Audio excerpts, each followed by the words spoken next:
Your kingdom reigns, Lord. Over all the earth, you reign, Lord. Yesterday, today, and forever, you reign, oh God. Hallelujah. Hallelujah. Hallelujah.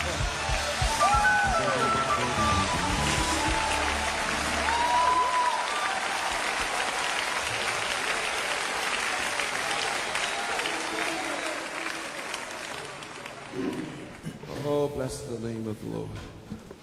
Go ahead and have a seat. Muito bom dia a todos, bom dia também a quem nos está a ver em sua casa, através da ligação Facebook.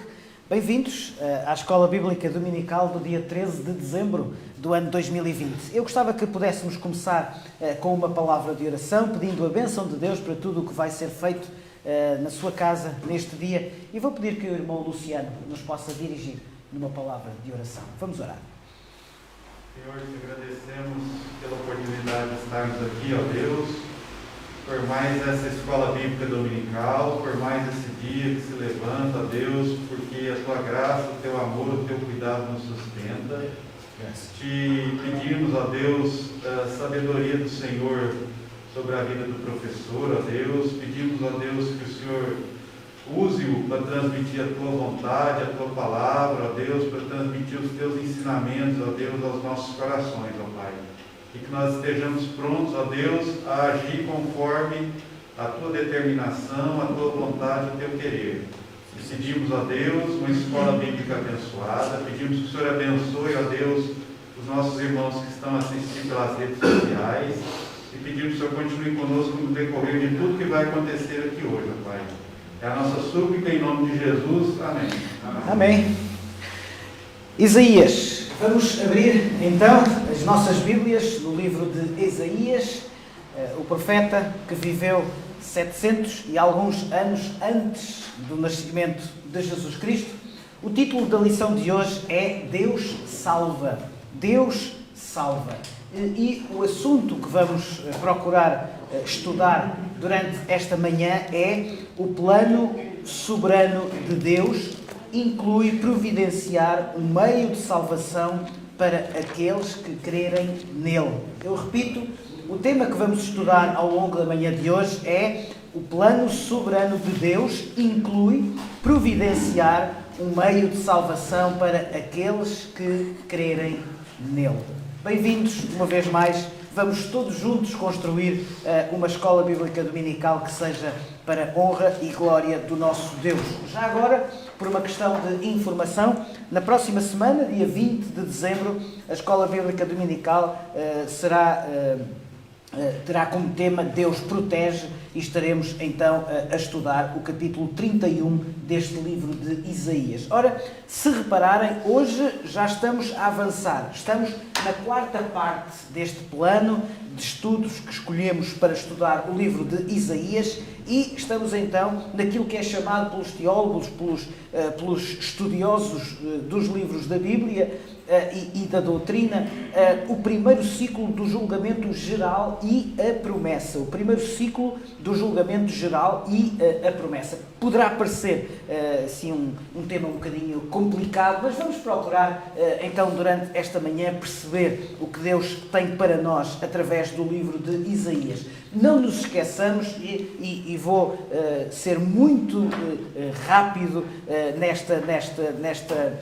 na abordagem deste slide, mas não nos esqueçamos que todo o estudo do livro de Isaías tem de pressupor estas 4 ideias fundamentais que temos vindo a referir ao longo destas semanas que já levamos do livro de Isaías. Primeiro, a soberania de Deus. Tudo o que Isaías escreve tem a ver exatamente com esta ideia. Deus é soberano sobre tudo, sobre todas as coisas. E, portanto, é um Deus confiável. Isto é muito importante para nós, porque, como vamos ver hoje, nós vamos falar de problemas. Vamos falar de situações da nossa vida que já passámos e que eventualmente estejamos a passar, que são situações que ainda não estão resolvidas, são problemas. Os crentes passam problemas. O Senhor Jesus disse-nos, no mundo tereis aflições. É verdade que Ele disse, mas não temam, eu venci o mundo, mas disse, no mundo tereis aflições. Então, nós temos aflições, nós temos problemas a resolver. É muito importante nós percebermos que esta soberania de Deus pressupõe confiabilidade. Ou seja, Deus é um Deus confiável. E esta é uma ideia absoluta em Isaías. Deus é incomparável, é soberano, mas é confiável, acima de tudo o resto que nós possamos entender na nossa vida. Em segundo lugar, Deus é um Deus adorável. Quando Isaías viveu e pregou, estava numa primeira camada, numa primeira leitura, estava a falar para o seu povo, estava a falar para as circunstâncias em que se pressupunha que a adoração seria em Jerusalém, o lugar físico onde Deus devia ser adorado. Nós estamos no Novo Testamento.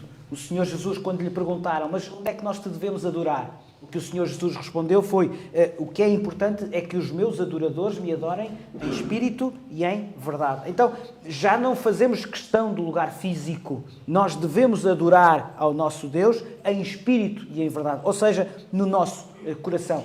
Em terceiro lugar, terceira ideia da qual não podemos separar-nos quando nos abeiramos do estudo do livro de Isaías. Isaías aponta para o servo do Senhor. E o servo do Senhor é definitivamente o Messias, é Jesus Cristo. Então, quando Isaías estava a escrever numa tripla dimensão. Estava a apontar Jesus como o servo do Senhor para a sua geração, como aquele que iria vir. Numa segunda dimensão, seria cumprido na vida de Jesus Cristo, no ministério de Jesus Cristo, mas Jesus Cristo já foi anunciado, já veio e nós agora aguardamos a segunda vinda de Jesus. Então é este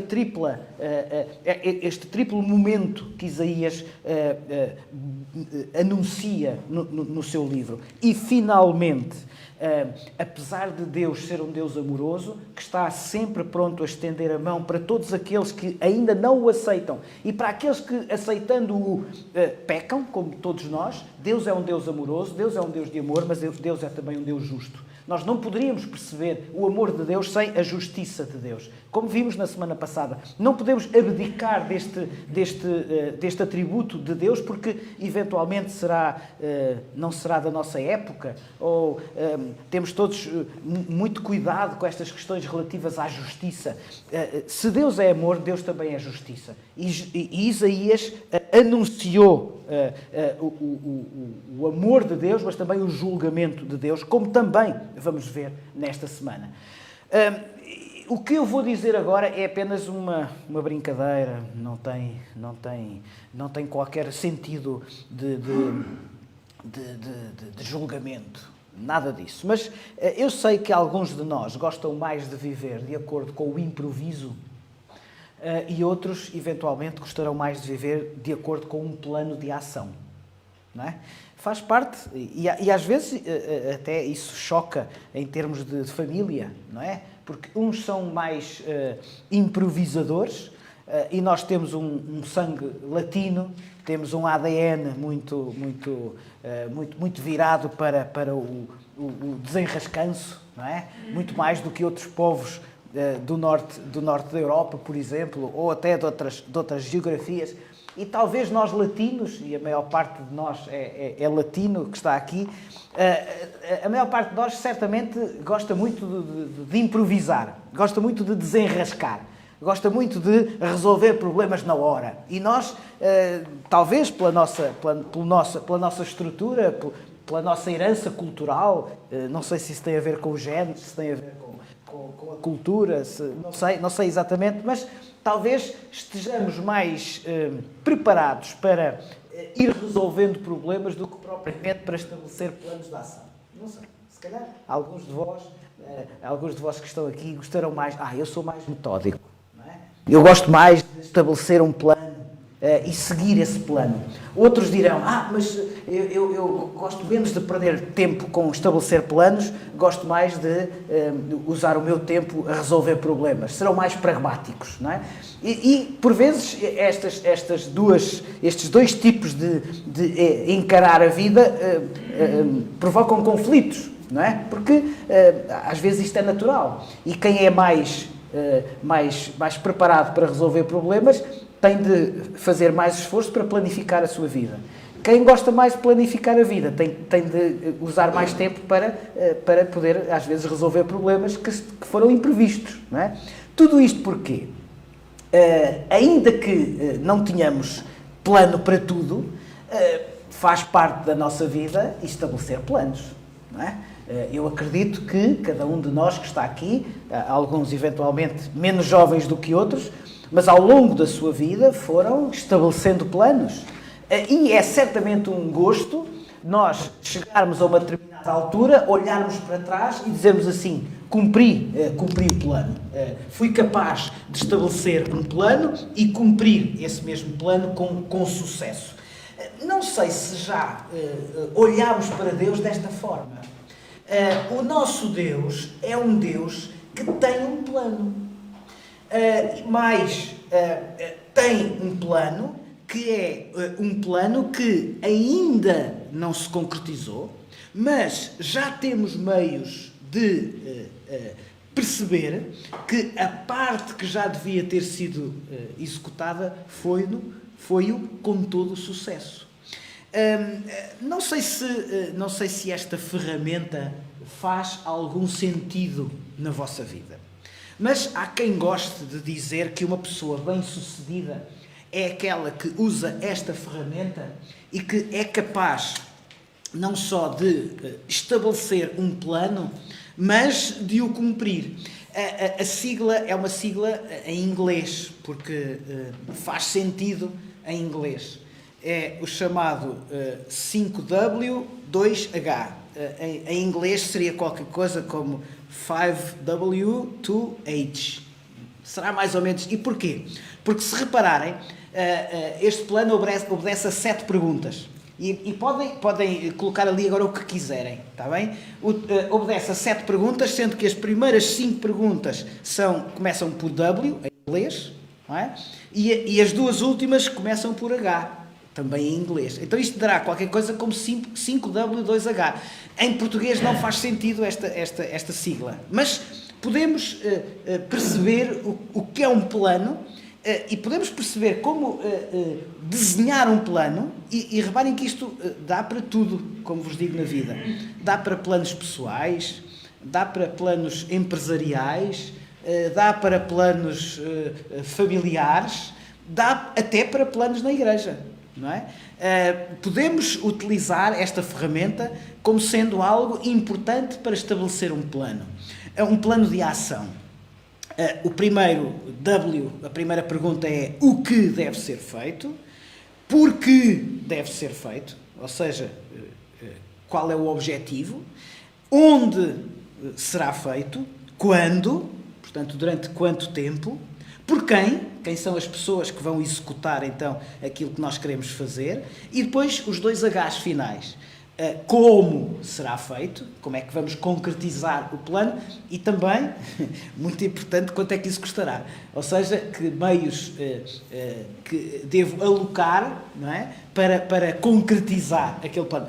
Reparem, se nós pensarmos e estamos, obviamente, dirão, então, mas onde é que está Deus nesse plano? Agora, não é disso que estamos a falar, está bem? Quando nós queremos... Claro que podemos dizer assim de uma maneira muito espiritual. Não, mas por quem? Então serão as pessoas que eu quero, mais Deus. Ou Deus e mais as pessoas. Não vamos agora demasiadamente tornar isto muito complicado. É só uma ideia. Mas quando nós olhamos para aquilo que deve conter um plano, talvez percebamos que no início Deus estabeleceu um plano. Não vou dizer que este é o plano de Deus, não é isso, mas Deus estabeleceu um plano. E deu-nos a nós a capacidade para percebermos não só o plano de Deus, mas de maneira, ou de que forma é que nós podemos, tendo em conta o plano que Deus estabeleceu, como é que nós podemos também desenhar os nossos planos. Mas vamos concentrar-nos agora um pouco em Deus. Abandonemos talvez esta ideia, ficará, se quiserem utilizar esta ferramenta da próxima vez que estabelecerem um plano, tudo certo, acho que não há nada de mal com isso. Qual é o plano de Deus? Se nós pudéssemos agora conversar um bocadinho todos, está bem? Vamos agora pensar nisto. Qual é que é o plano de Deus?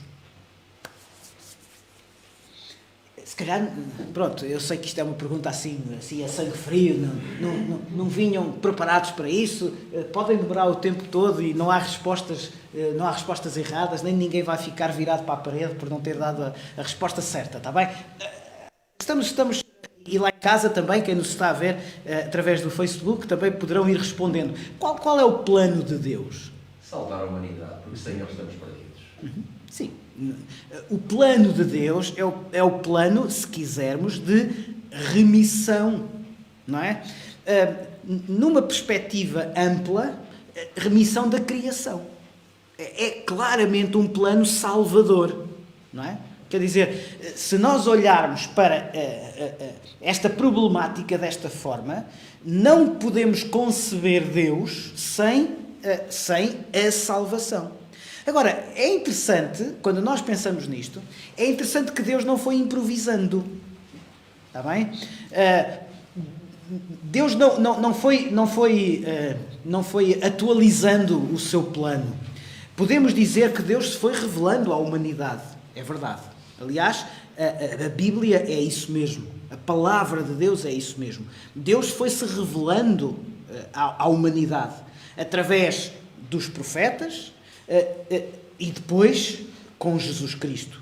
E a razão de ser para nós não crermos em aparições tardias, nós estamos num país essencialmente católico, e os países de tradição essencialmente católica romana prezam muito a questão das aparições.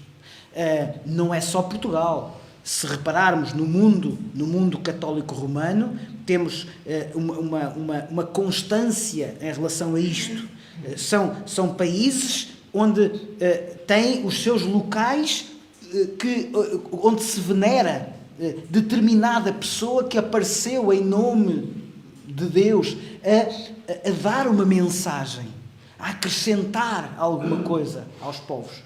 Temos isso na Polónia, temos isso em Portugal, temos isso em França, Lourdes, temos isso no mundo da América Latina, não é? Temos vários locais destas aparições que são locais que se tornam locais de veneração. Vejam, inclusivamente, aqui bem perto de nós, Santiago de Compostela, não é? São locais que representam uma mensagem. E porquê é que nós, mundo reformado, chamemos-lhe protestante, em sentido lato, porquê é que as igrejas reformadas, desde o início, estabeleceram esta fronteira em que só a Escritura, só a Bíblia, só a Palavra de Deus é a revelação? Exatamente esta ideia segundo a qual toda a revelação está completa com a Palavra, com o Apocalipse. Nada deve ser acrescentado. E é por isso que nós não aceitamos posteriores revelações. Porquê é que eu estou a dizer isto? Porque Deus cumpriu o seu plano, apresentou o seu plano, e tudo o que nós temos a saber acerca de Deus já nos está revelado. Então, Deus não foi acrescentando partes ao seu plano. Deus estabeleceu um plano, que é um plano salvador, é um plano de remissão da criação que está completo. E Isaías apresenta exatamente este Deus, este plano de Deus que está completo. No livro de Isaías, capítulo 25, está bem? Isaías, capítulo 25, e gostava que nós pudéssemos ler Isaías 25, capítulo 25, versículo 9. Está bem? Vamos agora abrir, há pouco pedi que abríssemos a Isaías, não disse o capítulo, agora sim, Isaías capítulo 25. Lemos em Isaías capítulo 25, versículo 9. Naquele dia se dirá: eis que este é o nosso Deus em quem esperávamos, e Ele nos salvará. Este é o Senhor a quem aguardávamos. Na sua salvação exultaremos e nos alegremos. Isaías estava a falar, em primeiro lugar, quando o povo voltasse do cativeiro. Em segundo lugar, quando Jesus Cristo viesse ao mundo. Em terceiro lugar, a quando da sua segunda vinda. Então vejam esta tripla esta tripla camada de entendimento em relação às palavras de Isaías. Mas vejam, este é o nosso Deus em quem esperávamos e Ele nos salvará. Então, este é o plano de Deus desde o princípio. Deus não se afastou do seu plano original. Agora, como é que nós podemos perceber isto em tempos de necessidade? E é essa, de facto, a questão que vamos agora colocar. Vamos recuar um bocadinho em Isaías. Isaías capítulo 24. Sim. Tem de ser por aqui, porque temos ainda aqui sabes onde é que é o caminho, não é? Ela sabe. Não sabe? Então a Paula vai levar-te. Ok. Pronto. Isaías capítulo 24 e versículo 1. Está bem? Isaías capítulo 24 e versículo 1. Nós entramos no capítulo 24 e versículo 1 de Isaías, entramos num período de transição em relação ao que Isaías acabou de dizer nos capítulos anteriores e uma nova parte do livro de Isaías. Admito que esta semana foi longa, foi difícil, foi complicada e admito que mesmo aqueles que viram e que estudaram a lição da Escola Bíblica Dominical na semana passada já não se lembrem nada do que estudámos. Faz parte, não se preocupem, não há problema nenhum. Eu sei que a nossa mente é também seletiva e não temos a capacidade para fixar tudo aquilo que vamos percebendo e que vamos aprendendo, não é? Mas também acredito que alguns de vós nem sequer leram ou estiveram connosco na semana passada. Então deixem-me recordar um bocadinho, só apenas, não vou repetir, obviamente, a lição da semana passada, mas para percebermos esta transição. O versículo 1 do capítulo 25 marca uma transição. Perguntarão, uma transição em relação a quê? Até agora Isaías, e durante a secção anterior, Isaías esteve a falar no julgamento das várias nações. Alguns de vós certamente se lembrarão que na semana passada nós falámos sobre várias cidades. Cidades que na altura em que Isaías estava a falar pareciam cidades inexpugnáveis. Pareciam cidades cujo poderio nunca mais iria terminar. E, portanto, Isaías fala de algumas destas cidades que representam alguns impérios. Impérios antigos, impérios grandiosos, grandes senhores, grandes poderes. Poderio económico, poderio militar, poderio político, poderio social. Pareciam bases que ninguém conseguiria destruir. Como sabemos, ao longo da história, todos os impérios que numa determinada altura pareceram muito grandes e muito poderosos, mais tarde ou mais cedo acabam mesmo por cair e são substituídos por outros. E mesmo aqueles impérios hoje que nos parecem absolutamente inexpugnáveis, ninguém sabe, mas muito provavelmente, qualquer dia, acabarão por cair. E serão substituídos por outros. Ora, o que é que Isaías então nos apresenta a partir do versículo 1 do capítulo 25? Apresenta exatamente um corte com esta mensagem, sobretudo de aviso em relação àqueles que pareciam muito fortes e, portanto, deviam estar com cuidado, não caiam. Aliás, esta é uma expressão do próprio Senhor Jesus. Quem está de pé, cuidado, não caia. Mesmo nós, muitas vezes na nossa vida, aquilo que valorizamos, aquilo que nos parece absolutamente decisivo, a certa altura já deixa de o ser. Este ano provou isso mesmo. Este ano provou que provavelmente muitos de nós confiávamos na nossa saúde, não é? Pessoas deixaram de ter saúde. Começamos a ouvir, é interessante, não sei se repararam, que ao longo das últimas 2-3 semanas nós já estamos a ouvir agora relatos de pessoas que venceram o Covid, não é? Até agora, o grande enfoque da comunicação social era sobretudo nos números, nas pessoas, nos números, quantos mortos, quantos infectados. Não é? Agora já começamos a ouvir relatos daqueles que venceram o Covid. Também começamos a ouvir relatos, infelizmente, daqueles que não o conseguiram vencer. Mas, vejam, estas pessoas, todas elas dizem, a minha vida mudou de um segundo para o outro. Não imaginável. Porquê? Porque estamos a falar de pessoas, a maior parte delas que era saudável, não tinham problemas, eram pessoas absolutamente saudáveis. A sua saúde parecia algo definitivo, não é? Pessoas que já confiaram no seu dinheiro, não é? Fortunas que de um momento para o outro descambam. Empresas que por uma razão qualquer estavam muito fortes. E porque alguma coisa aconteceu, acabam por perceber que afinal a razão de ser da sua solidez não era assim tão forte como esperavam.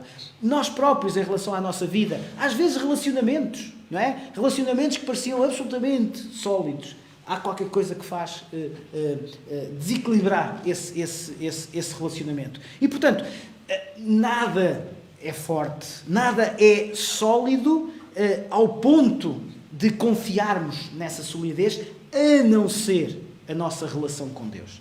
E é isso exatamente que nós vamos falar hoje. É sobre esse ponto que nós vamos alicerçar os nossos pensamentos no dia de hoje, e é, portanto, importante percebermos esta transição. Eu tentei resumir neste slide o que é que representa o livro de Isaías durante estes 3 capítulos, ou seja, 4 capítulos, 24, 25, 26 e 27. O que é que nós podemos perceber com o estudo do livro de Isaías a partir de agora?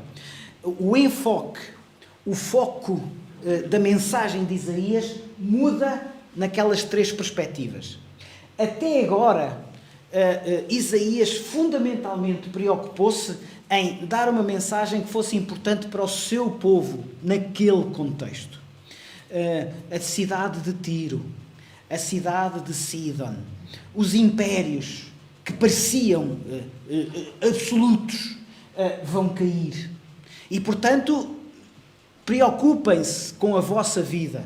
Não deem valor àquilo que efetivamente não tem valor. Não tomem as decisões baseado naquilo que hoje parece muito forte, porque isso vai cair. Vai haver um julgamento. Porque esses povos que parecem muito fortes estão a basear a sua solidez naquilo que não pode ser. Só pode haver solidez em Deus. E quando nós não baseamos a nossa solidez em Deus, então as coisas caem. Mas Isaías estava a falar para o seu povo. Estava a falar num âmbito regional.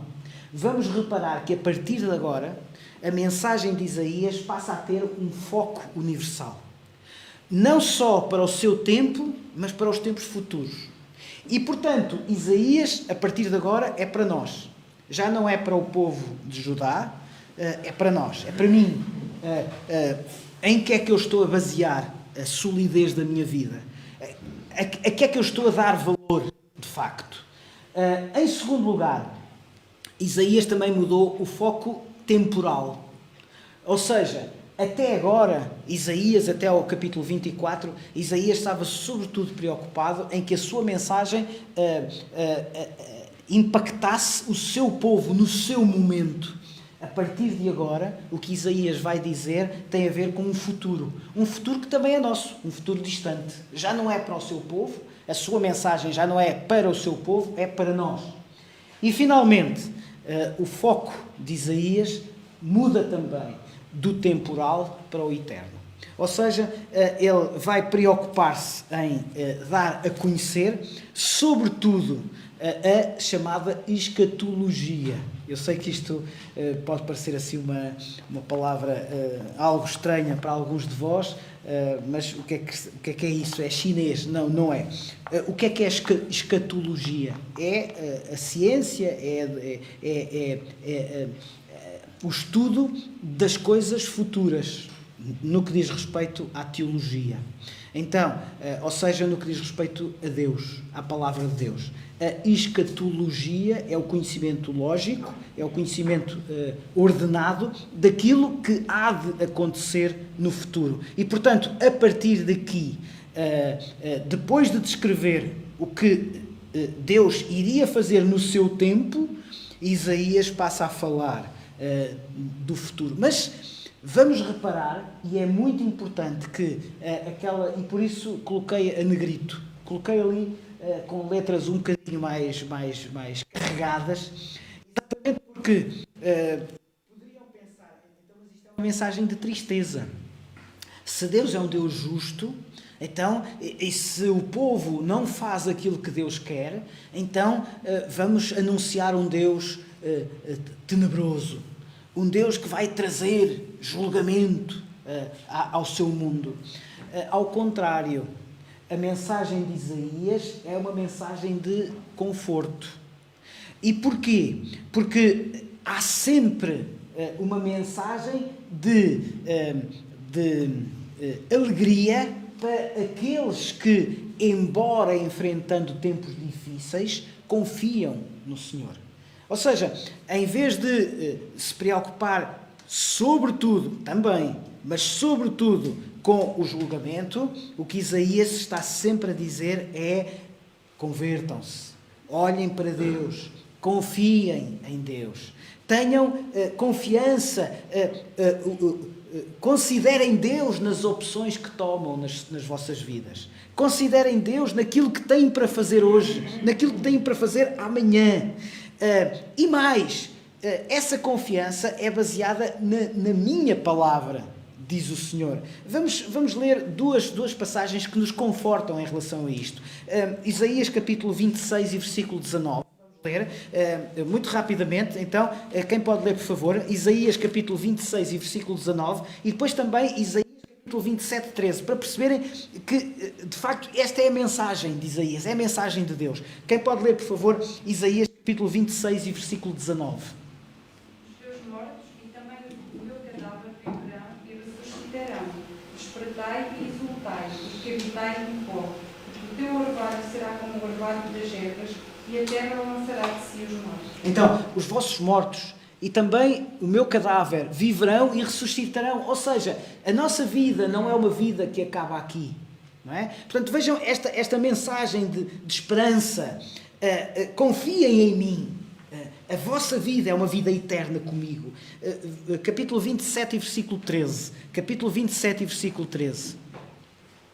E será naquele dia que se tocará uma grande trombeta, e os que andavam perdidos pela terra da Assíria e os que foram desterrados para a terra de Egito tornarão a vir e adorarão ao Senhor no Monte Santo em Jerusalém. Então, claro que isto é mensagem, são palavras proféticas, mas também são palavras poéticas.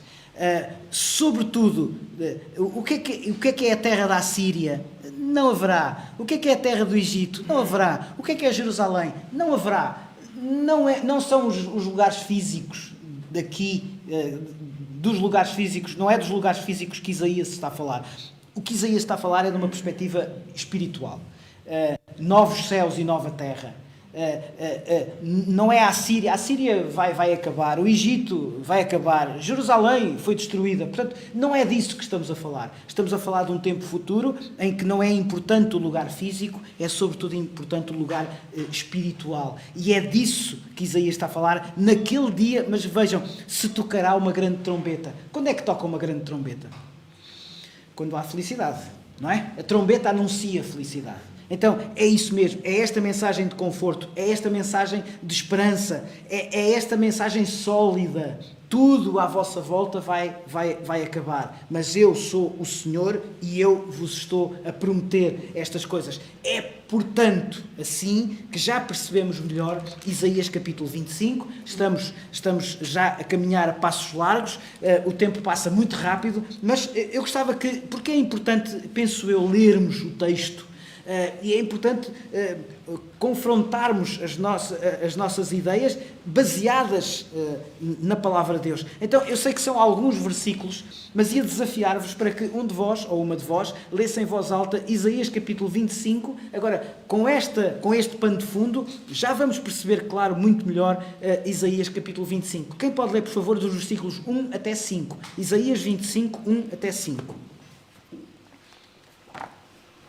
Senhor, tu és o meu Deus, exaltar-te-ei e louvarei o teu nome, porque fizeste maravilhas. Os teus conselhos antigos são verdade e firmeza, porque da cidade fizeste um montão de pedras, e da cidade forte uma colina, e do passo dos estranhos que não seja mais cidade, e jamais se torne a edificar.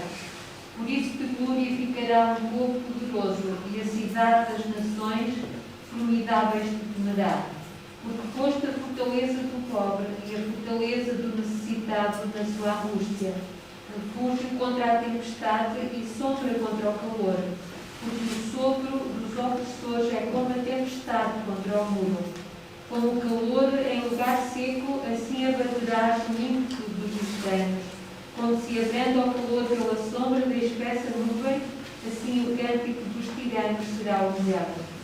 Obrigado. O capítulo 25 de Isaías, e se quiserem, se eventualmente um dia ou quando for necessário estarem a falar com alguém que está com dificuldades na vida, que está a passar por momentos eventualmente difíceis, muitas vezes talvez tenhamos este pensamento: mas como é que eu posso abrir a Bíblia e dizer a este meu amigo ou a esta minha amiga como é que eu posso ajudar neste momento? Se quiserem, o capítulo 25 de Isaías pode ser um bom capítulo. Evidentemente é uma linguagem que se calhar é um bocadinho difícil e não vamos dar uma seca ao nosso amigo ou à nossa amiga que está a sofrer e ainda por cima lhe vamos aqui pregar durante 10 horas sobre Isaías. Mas podemos traduzir, podemos tornar palavras nossas aquilo que Isaías disse ao seu povo em momentos de angústia. E os primeiros 10, se repararem, os primeiros 10 versículos de Isaías, capítulo 25, podem ser facilmente traduzidos em palavras de conforto para alguém que à nossa volta está a passar por dificuldades. A primeira ideia, e há aqui 3 ideias, vamos dividir o capítulo 25 em três partes. Primeira parte, os versículos que a Rosa leu, e muito bem. O que é que estes primeiros 5 versículos nos podem ajudar quando nós queremos transmitir uma palavra de conforto ao nosso amigo ou à nossa amiga que está em sofrimento? A primeira palavra de conforto é que nós podemos dizer na nossa vida, mas atenção, nós não podemos dizer ao nosso amigo ou à nossa amiga sem viver de acordo com isto. Está bem? E a primeira palavra que nós temos aqui é exatamente, vejam, a Rosa leu: ó Senhor, tu és o quê? Meu Deus. Não é? Nós não podemos dizer isto ao nosso amigo ou à nossa amiga que está em sofrimento sem viver isto. Agora, que diferença é que faz eu poder dizer: o Senhor é o meu Deus? Significa que eu não tenho erro? Significa que eu não tenho problemas? Significa que eu não passo tempestades na minha vida? Que eu sou um indivíduo absolutamente inconsciente? Não só em relação àquilo que se passa na minha vida, como também em relação àquilo que se passa na vida de cada um dos que estão à minha volta, nos dramas porque passam aquelas pessoas com quem eu lido, com quem eu trabalho, com quem eu vivo, com quem eu faço desporto, com quem eu vou correr, ou seja o que for. Eu não estou sensível. Eu dizer o Senhor é o meu Deus coloca-me num patamar de superioridade, de arrogância até. Reparem, não é nada disto. O que Isaías nos diz aqui no capítulo 25 e versículo 1 em relação ao Senhor, tu és o meu Deus, tem a ver exatamente com esta questão de que nós temos um Salvador pessoal, nós temos alguém que está na nossa vida e que não é por nós. Nós sabemos que não é por nós. Sabemos que aceitamos aquilo que Jesus Cristo fez por nós na cruz. Mas esta é a primeira característica, penso eu, que podemos transmitir a alguém que está em sofrimento. Olha, eu não sei eventualmente o que estarás a passar. Eu não sei o sofrimento total. Só tu podes sofrer aquilo que estás a sofrer. Eu não te vou dizer que tu não estás a sofrer ou que num momento vais deixar de sofrer. Agora, o que te sei dizer é que eu tenho um Senhor. O Senhor é o meu Deus. E este Senhor que é o meu Deus tem-me confortado. Agora, nós temos de viver aquilo que estamos a pregar. Se não vivermos aquilo que estamos a pregar, não faz sentido. Aquilo que podemos dizer é: o Senhor é o nosso Deus. Deus tem perfeito controle sobre as coisas. Não sabemos como. Agora, sabemos que Ele atua e atua na nossa vida. E, portanto, essa é a primeira razão pela qual nós devemos cantar louvores. porque tudo corre bem, porque não temos problemas, porque isso depende de mim, porque a mensagem hoje nos nossos dias é esta: se eu me focar no sucesso, não é? Se eu for determinado, se eu me focar no sucesso, eu tenho a certeza de que vou vencer. Às vezes até se usa a expressão, eu tenho fé, não é? Eu tenho fé que vou vencer. Não é esta a atitude, não é essa a atitude. A atitude é, Deus está comigo. E eu sei que mesmo nos momentos menos bons, eu posso confiar, porque o Senhor é o meu Deus. Ou seja, eu tenho um relacionamento pessoal com Deus. Reparem, nós acreditamos nisto ou não? Sim? Sim? Sim? Sim? Sim, acreditamos nisto. Então, temos de viver de acordo com isto. Não é? Então, se vivermos de acordo com isto, às vezes nem vale a pena dizer. Eu não sei se já aconteceu, tenho a certeza que já aconteceu convosco. Amigos vossos que não são crentes e que dizem, não sei porquê, mas tu consegues. Não é? Não sei porquê, mas tu consegues. Não estou a dizer necessariamente que tudo nos corre bem, ou que conseguimos sempre aquilo, ou que temos um grande carro ali à nossa espera, e agora... Não é disso que estamos a falar, não é? Agora, estamos a falar no facto de termos um relacionamento pessoal com Deus. Pode não traduzir-se em bens materiais. Até pode não traduzir-se necessariamente, muitas vezes, em não ter problemas no emprego. Às vezes nós temos problemas porque não fazemos algumas coisas como os outros, não é? Portanto, não estou a dizer que isso resolve todos os problemas da nossa vida. Agora, o facto de podermos dizer o Senhor é o meu Deus, leva-me a pensar que a minha vida tem de estar de acordo com esta relação pessoal que eu tenho com Deus, mas também esta relação pessoal que eu tenho com Deus pode ser bonita para outros verem esta relação, não por nós, que somos pecadores, mas por aquilo que o Senhor Jesus fez em nós. Então, primeira característica desta necessidade de cantarmos louvores, nós temos uma relação pessoal com Deus, nós podemos dizer o Senhor é o meu Deus. Se repararmos, ainda no versículo 1, há uma segunda razão que nós podemos dizer ao nosso amigo ou à nossa amiga que está em dificuldades. A palavra, eu não sei exatamente se todas as traduções vão nesse sentido, estão traduzidas da mesma maneira, mas a minha tradução diz porque tem feito maravilhas. Então, não sei se todas as traduções dizem exatamente a mesma coisa. O que é que significa estas maravilhas? As maravilhas são aquilo que Deus, a forma como Deus executa o seu plano. Não só no passado, mas também na minha vida. Eu acredito que se nós não pudermos dizer que com Deus estamos melhor do que estaríamos sem Deus, então não faz sentido ter Deus na vida. Deus tem de produzir fruto na nossa vida, através de nós. Não por aquilo que nós somos, mas por aquilo que Deus faz em nós. É isso que Isaías está a dizer. Reparem, louvarei o teu nome, diz o versículo 1, porque tens feito maravilhas. Reconhecemos ou não o poder de Deus na nossa vida? Sim ou não? Então, sim, claro que sim. Senão não faz sentido. Não faz sentido nós termos uma relação com Deus se isso não se manifesta na nossa vida. Uma vez mais, isso significa que deixamos de ter dificuldades, significa que tudo corre da maneira como nós sonhámos, ou que até os nossos planos necessariamente são cumpridos da maneira como nós queremos. Não, claro que não. Significa que Deus tem um perfeito controle, Ele executa os seus propósitos metódica, mas também fielmente. Então, a minha vida tem de estar de acordo com aquilo que é a vontade de Deus. Eu sei que isto é um chavão, é uma frase que provavelmente fará muito sentido dentro destas paredes, mas depois lá fora será mais difícil, mas temos de viver de acordo com isto. Nós temos um Deus que é um Deus pessoal, mas é um Deus que se revela através daquilo que nós fazemos. Tem de ser um Deus que se revela maravilhoso. Se não for um Deus que se revela maravilhoso, alguma coisa está mal na nossa vida. Em terceiro lugar, ainda relativo a esta necessidade de nós cantarmos louvores, e reparem que ainda não saímos do versículo 1 do capítulo 25 de Isaías.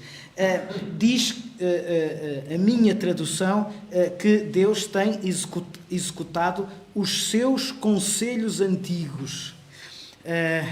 Deus tem executado os seus conselhos antigos.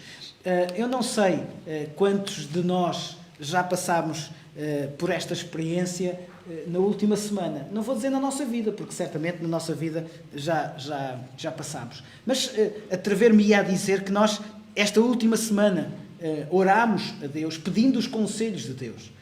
Quando nós estamos numa situação de maior aperto, de maior dificuldade, temos a tendência para orar mais a Deus, para pedir mais a Deus. Ora, nada de errado com isso. A Bíblia diz-nos isso mesmo. Orar deve fazer parte da nossa vida e não há problema em orarmos a pedir a Deus. Claro que não devemos só pedir, devemos agradecer, não é? E até devemos começar exatamente por louvar a Deus e agradecer. Foi isso que o Senhor Jesus nos ensinou na sua oração, não é? Na chamada oração modelo. Pai nosso que estás nos céus, santificado seja o teu nome. Então, evidentemente, devemos em primeiro lugar olhar para Deus e louvar a Deus, glorificar a Deus, mas depois também diz, pedir, não é? Então, temos necessidade de pedir a Deus. E pedir a Deus é pedir o conselho de Deus. Não é pedir que Deus faça aquilo que eu quero que seja feito. Não. É um hino sobre aquilo que Deus quer fazer através do seu povo.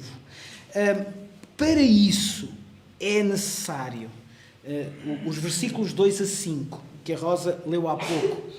São versículos que nos ajudam a perceber o conjunto da realidade que nós somos. Há uma frase que diz que um homem é um homem e as suas circunstâncias. Diríamos hoje uma mulher, uma criança. Pronto, a ideia de que nós somos nós e as nossas circunstâncias. E muitas vezes as nossas circunstâncias são difíceis, são complicadas, podem demorar mais tempo a resolver, às vezes, mas passamos tempos de dificuldade. Ora, esta é uma pergunta que Isaías deixa, que me parece importante quando nós abordamos toda esta temática. Qual é a vantagem que temos como crentes em ter consciência das nossas fraquezas? Os versículos 2 a 5 são exatamente este banho de realidade. Cuidado, Deus é o Deus que vos providencia tudo, mas vocês têm de ter consciência das vossas fraquezas.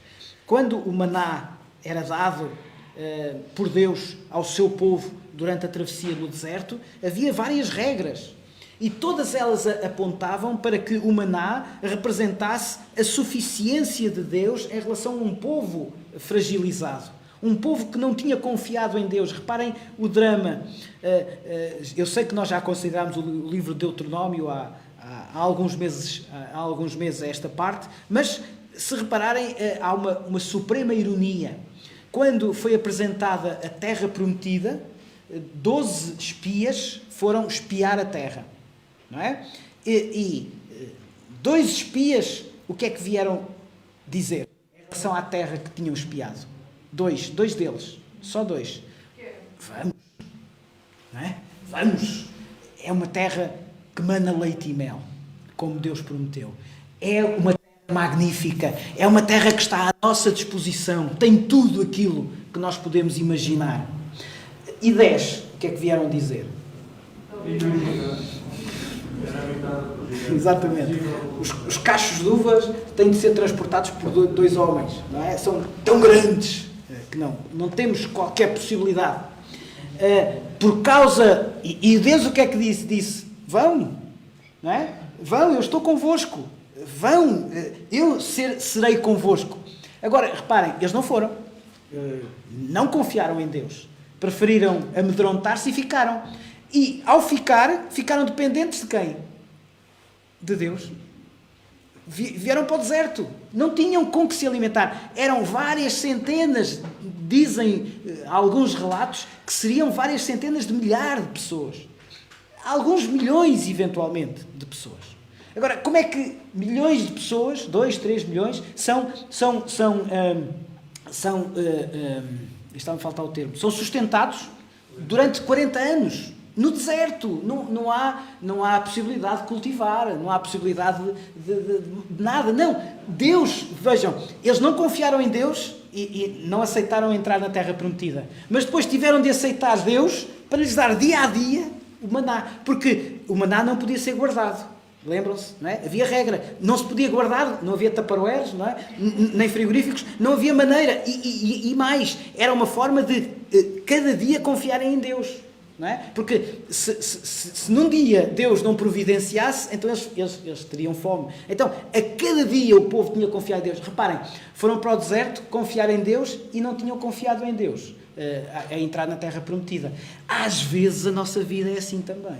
Não é? Às vezes não confiamos que Deus está a estender a sua mão para nos dar aquilo que nós necessitamos, preferimos eventualmente ter medo ou confiar nos nossos próprios planos e não percebemos que ao fim e ao cabo é Deus que nos está a sustentar. Então, como é que a assunção, como é que eu perceber que tenho dificuldades, que tenho fraquezas, me pode ajudar a confiar mais em Deus? Claro que se nós estivermos a falar com uma amiga ou com um amigo que está em dificuldades, cuidado com esta última parte, não é? Porque pode parecer que nós estamos a dizer as dificuldades que estás a passar são por causa das tuas fraquezas, não é? Até pode ser, não é? E até pode ser que combatendo essas fraquezas o problema se resolva, mas evidentemente temos de ter algum cuidado com isto porque pode ser a porta fechada. Então tu vieste aqui para me ajudar e estás-me a dizer que eu estou a passar isto porque o problema é meu. Olha, obrigado, isso já eu tinha percebido. Portanto, temos de ter algum cuidado com isto. De qualquer maneira, este esquema pode ajudar-nos a falar com alguém que eventualmente esteja com dificuldades, sempre pensando que tudo isto serve para nós cantarmos louvores ao nosso Deus. São 11h05, o tempo passa muito rápido e, portanto, vamos avançar. Vamos avançar para o capítulo, no capítulo 25, mas na segunda parte do capítulo 25, dos versículos 6 até 8. Então, quem pode ler, por favor, Isaías, capítulo 25, versículos 6, 7 e 8. O Senhor dos Exércitos dará neste monte a todos os povos uma festa com animais gordos, uma festa de vinhos velhos, com tutanos gordos e com vinhos velhos bem purificados. E destruirá neste monte a face da cobertura com que todos os povos andam cobertos, e o véu com que todas as nações se cobrem. Aniquilará a morte para sempre, e assim enxugará o Senhor Deus as lágrimas de todos os rostos, e tirará o opróbrio do seu povo de toda a terra, porque o Senhor o disse. Então, este são versículos eventualmente... enfim, com uma linguagem que poderá parecer uma linguagem difícil para os nossos dias, certamente, mas aqui fala-se em banquetes e quando há tanta gente a morrer à fome.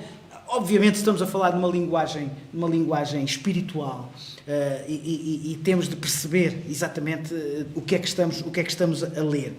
De qualquer maneira, estes versículos 6, 7 e 8 são o que falta para nós falarmos a uma amiga que está em dificuldades. Nós acreditamos que este Deus, que tem um relacionamento pessoal connosco, é um Deus que deve ser glorificado. E, agora, um parênteses só para nós, está bem? Não para falarmos ao nosso amigo ou à nossa amiga, eventualmente, que está em dificuldades, mas só para nós. Percebamos isto que é muito interessante.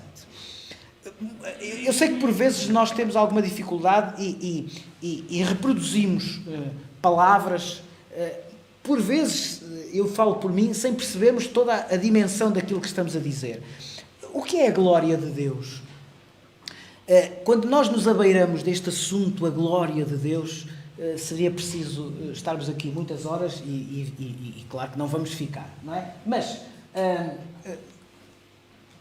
um pequeno parênteses, como é que nós podemos saber que estamos a glorificar a Deus? Agora não vamos debruçar-nos tanto sobre aspectos teológicos ou sobre a compreensão completa do que é a glória de Deus. Vamos tentar, entre nós, responder a esta pergunta. Como é que eu posso glorificar a Deus? Como é que eu posso perceber que o Senhor está a receber glória? Olhem, ali estão duas ideias muito interessantes para nós vivermos.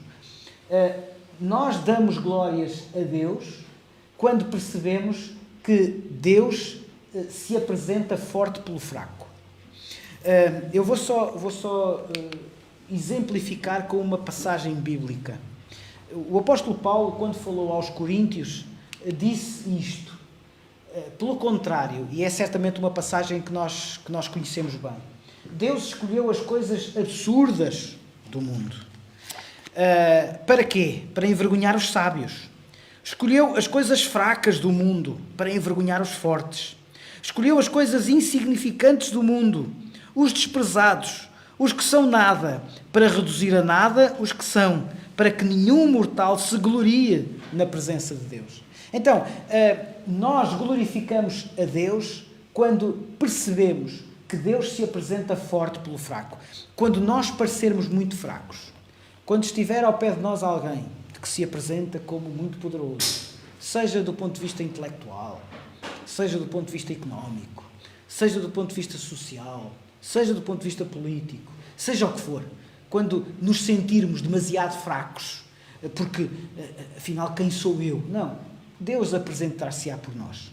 Desde que a nossa atitude seja uma atitude de submissão a Deus. Deus, com certeza, que se apresentará por nós. E Deus apresentar-nos-á como fracos, parecendo aos nossos olhos que somos fracos. Não. Deus apresentar-se-á por nós. E nós damos glória a Deus quando nos viramos para Deus e reconhecemos exatamente que Ele é que é forte. E tudo o resto é fraco, tendo em conta Deus. Em segundo lugar, e isto já é mais prático, nós não podemos só apresentar-nos como fortes em Deus. Nós temos de lutar. Este é um ponto importante nos dias de hoje. Há muita arrogância.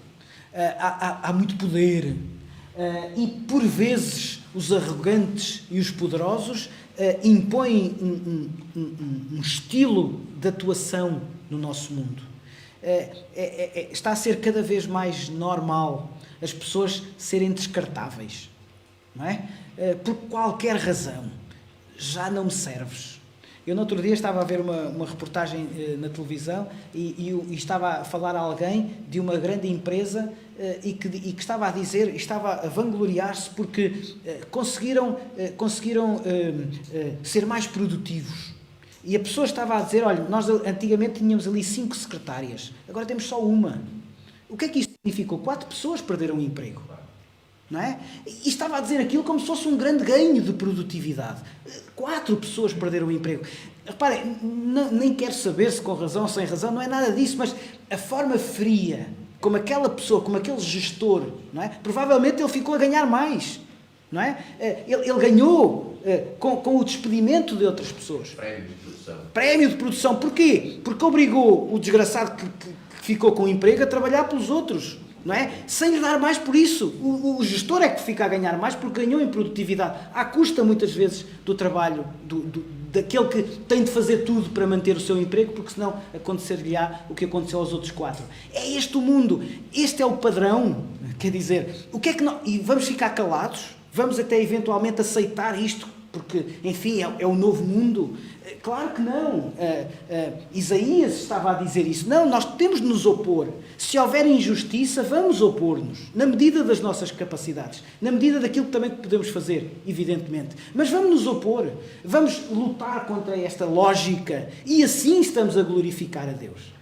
Então, pensemos nisto, não é para dizer ao nosso amigo ou à nossa amiga que está em dificuldades, eventualmente, mas é para nós. Nós glorificamos a Deus quando nos apresentamos fortes em Deus, não é por nós, mas quando nos apresentamos fortes em Deus, porque Ele se apresenta forte pelo fraco, mas também quando nos opomos à arrogância deste mundo.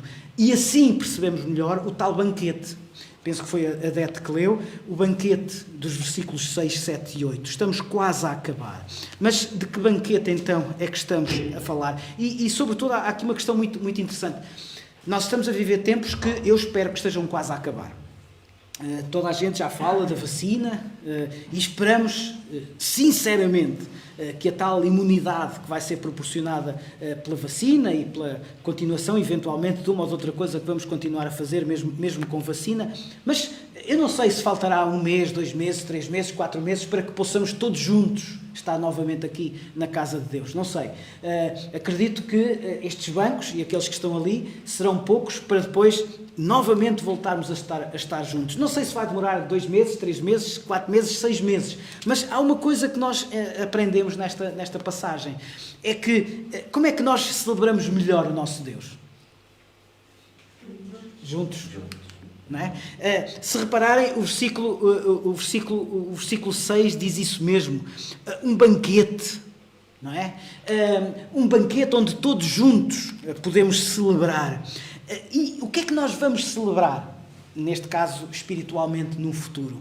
Vamos celebrar a aniquilação da morte. O versículo 7 diz isso mesmo. Destruirá neste monte a coberta que envolve todos os povos e o véu que está posto sobre todas as nações. Vejam o versículo 8. O que é que diz? Tragará. Eu acredito que alguns de vós estarão a pensar onde é que eu já ouvi isto. 1 aos Coríntios, o apóstolo Paulo, no capítulo 15 de 1 aos Coríntios, usou exatamente esta ideia do tragar a morte. Se pudermos ler, não vamos ler a passagem toda, mas a partir do versículo 23, diz assim: cada um, porém, por sua própria ordem, Cristo as primícias depois, os que são de Cristo na sua vinda. E depois diz o versículo 26, o último inimigo a ser destruído é a morte. Então, o último inimigo a ser destruído é a morte. O que é que diz Isaías no capítulo 25, versículos 7 e 8? Versículo 8, tragará a morte para sempre. Então, de que é que estamos a falar? Estamos a falar de uma celebração que se destina exatamente a isto mesmo. Perdoem-me, a celebrar. Não é só a morte, mas é a causa da morte. Tudo o que diz respeito à morte será aniquilado com a segunda vinda de Jesus. E, portanto, sendo assim, para que é que aponta esta aniquilação da morte? Para a paz que Deus oferece ao seu povo eternamente. Então, quando falamos num banquete, estamos a terminar, quando falamos num banquete espiritual, este banquete é representado então no céu e destina-se a celebrar com Deus eternamente. Então, esta é a segunda coisa que nós podemos dizer ao nosso amigo ou à nossa amiga que está em dificuldades. Eu acredito que Deus um dia nos dará a paz que nós necessitamos para viver eternamente com Ele. Portanto, tem bom ânimo. Eu sei que estás a passar dificuldades, mas eu também sei e creio num Deus que nos dará uma vida futura eterna com Ele em paz. E, finalmente, qual é a terceira coisa que podemos dizer ao nosso amigo, à nossa amiga que está em dificuldades? Versículos 9 e a primeira parte do versículo 10 de Isaías, capítulo 25. 9. Naquele dia se dirá: eis que este é o nosso Deus em quem esperávamos, e Ele nos salvará. Este é o Senhor a quem aguardávamos. Na sua salvação exultemos e nos alegraremos, porque a mão do Senhor descansará neste monte. Ou seja, o que é que isto quer dizer? Quer dizer que nós podemos confiar em Deus. E esta é a terceira parte da mensagem. Deus recompensará os que nele confiarem e esperarem com paciência. Esses serão salvos da condenação. A natural resposta de quem é salvo é regozijar-se e cantar louvores àquele que o salvou. A nossa vida é uma vida de dificuldades. A nossa vida é uma vida de problemas. Eu acredito que ninguém que está aqui hoje, ou ninguém que nos está a ouvir aqui hoje, pode dizer: eu não tenho problemas. Todos nós temos problemas. E os problemas são tão maiores conforme são connosco. Se nós fôssemos perguntar à pessoa que está ao nosso lado: olha, qual é o teu problema? Oh, o meu problema é este. Oh, isso não é nada comparado com o meu. Mas é o problema dele ou dela, não é? Se nós formos comparar, se nós vamos contar a alguém que está à nossa volta: olha, o meu problema é este, provavelmente a pessoa dirá: mas isso não é nada comparado com o meu. Não há problemas maiores ou menores, há os nossos problemas. Então, e todos nós temos problemas. Qual é a terceira parte desta mensagem de Isaías do capítulo 25 é que nós podemos confiar em Deus. Reparem, vamos confiar em quê para resolver o nosso problema? Ganhar o Euromilhões? Está mais que visto que a grande maioria, e no outro dia estive a ver, não sei exatamente qual é a estatística, não sei se são 70%, 80%, 90%, é uma coisa assim, mas todos nós queremos ganhar o Euromilhões. Está mais do que provado que todas as pessoas que ganham o Euromilhões, mais tarde ou mais cedo, estão piores do que estavam antes de ganhar o Euromilhões. Não é a solução. Não é a solução. Ninguém que ganhou Euromilhões consegue dar aos seus futuros sequer uma parte daquilo que ganhou. Não é a resolução. Podemos dizer, quem me dera ter juventude eterna, não é? Talvez para alguns a juventude seria uma forma de resolver os problemas. Também não é. Não é por aí que nós poderemos resolver os problemas. Então, não é o dinheiro, não é a aparência, não é o emprego, não é o carro. Ainda ontem estava a ver um carro topo de gama que um miúdo, o pai é milionário e tem uma daquelas garagens tipo Cristiano Ronaldo, não é? Aquelas garagens que é só escolher a chave do bólido que se quer, e foi passear, o miúdo tem 17 anos, e foi passear com um Pagani. Os que gostam de carros sabem que a marca Pagani é daquelas marcas que cada carro custa assim, tipo 2 milhões, 3 milhões de euros, não é? Assim, Não é possível. Exatamente. Qualquer coisa. Então o miúdo lembrou-se, olha, hoje vou dar uma volta com o Pagani do meu pai. Acabou abraçado a uma árvore, não é? Portanto, não é por aí. Quer dizer, se alguém estava a confiar que aquele carro daria alguma segurança, não é por aí. Então, não podemos confiar em ninguém a não ser em Deus. Então que esta seja a terceira palavra que nós podemos dizer a um nosso amigo que está em dificuldades: confia em Deus.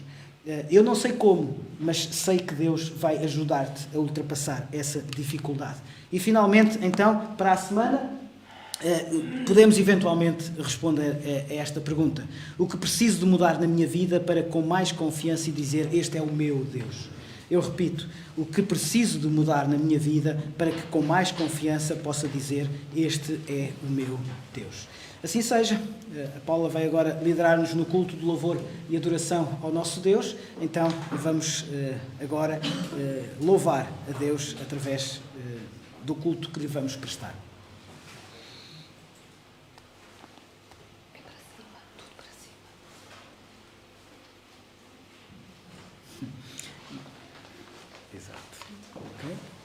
Já vou sair de cena.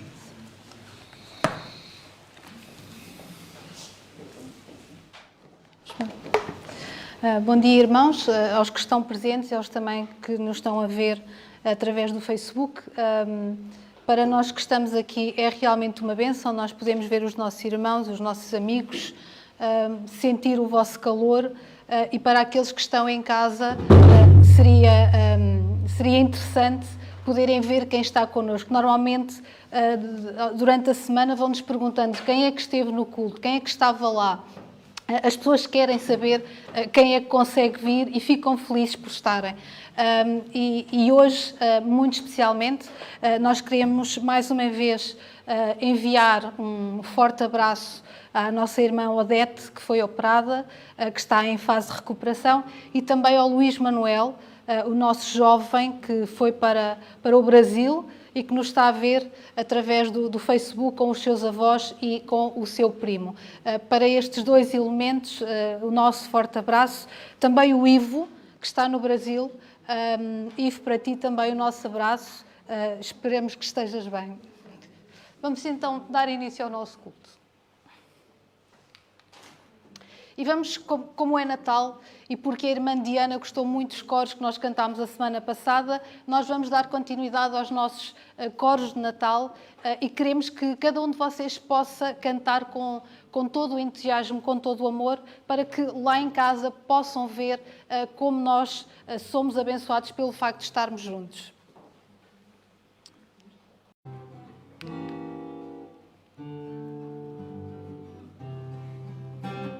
Nasce Jesus, fonte de luz, deixem os anjos cantando. Nasce Jesus, é nossa luz, trevas vem pois dissipando.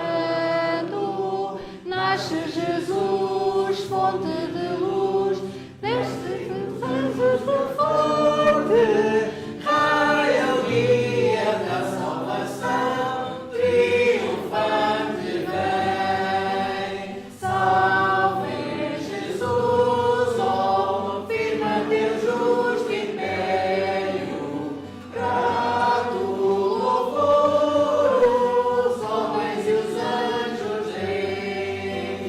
Nasce Jesus, fonte de luz, oh, glória a Deus nas alturas, paz na terra aos homens, a quem quer Ele bem. Deus nos amou e nos mandou Cristo, seu Filho querido. Deus nos amou, Deus encarnou, veio o menino nascido. Deus nos amou, digam por todos os povos, gozam paz e salvação, todos os que creem.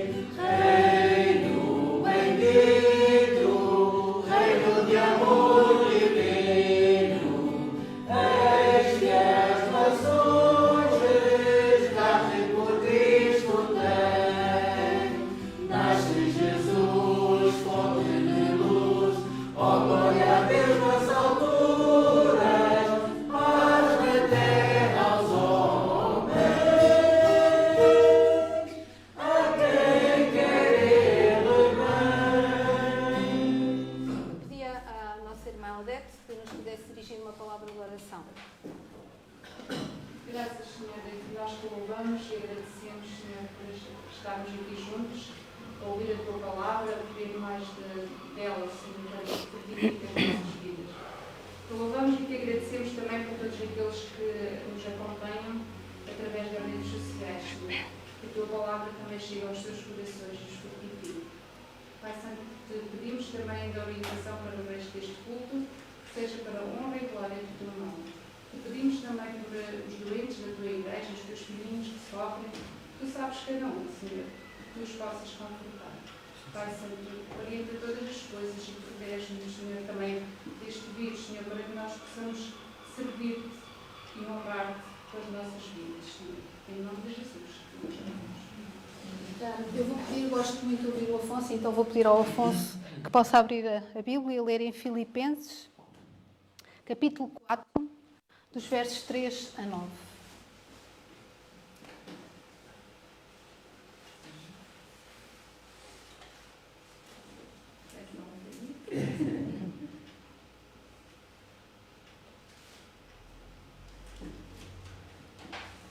Filipenses 4, Versos 3 a 9. 3 a 9. Portanto, Filipenses 4, versos 3 a 9.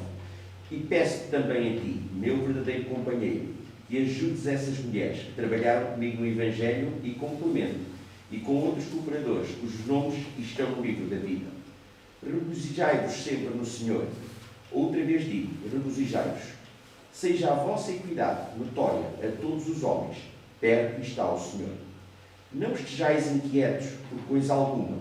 Antes, as vossas petições sejam em tudo conhecidas diante de Deus pela oração e súplicas, como ação de graças. E a paz de Deus, que excede todo o entendimento, guardará os vossos corações e os vossos sentimentos em Cristo Jesus. Quanto ao mais, irmãos, tudo o que é verdadeiro, tudo o que é honesto, tudo o que é justo, tudo o que é puro, tudo o que é amável, tudo o que é de boa fama, se há alguma virtude e se há algum louvor nisso, pensai. Que também aprendeste e recebestes e ouvistes e vistes em mim. Isso fazei, e Deus de paz será convosco. Nesta passagem, nós podemos ver Paulo a falar. Paulo tinha uma relação muito íntima e muito cordial com a igreja de Filipos.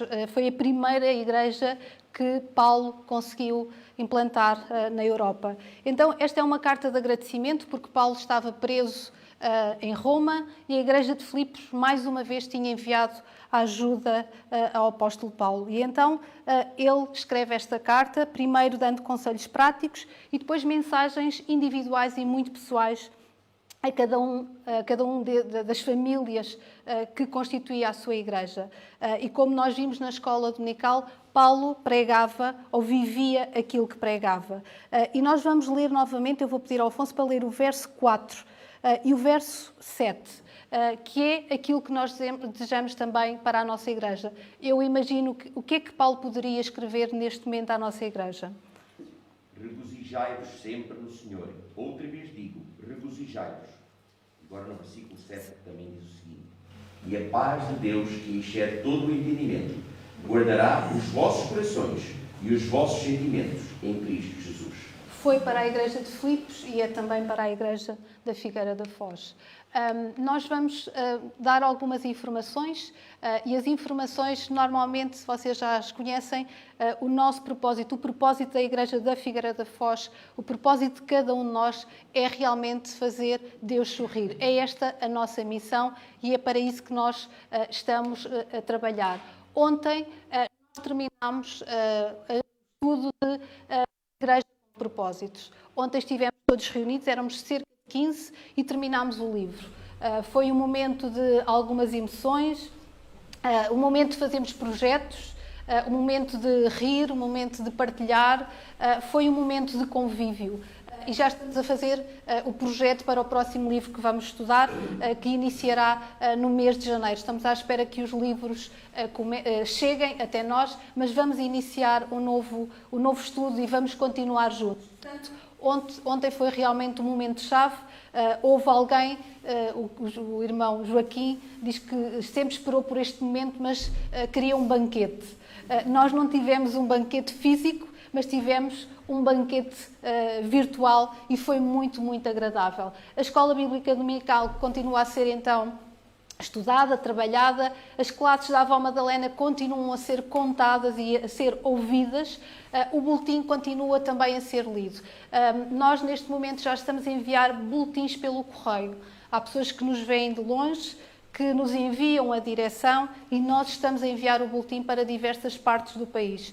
Se vocês desejarem receber o boletim também em suporte papel, é enviar então a vossa direção para o nosso site e nós enviaremos semanalmente os boletins da nossa igreja. Eles têm saído com edições especiais.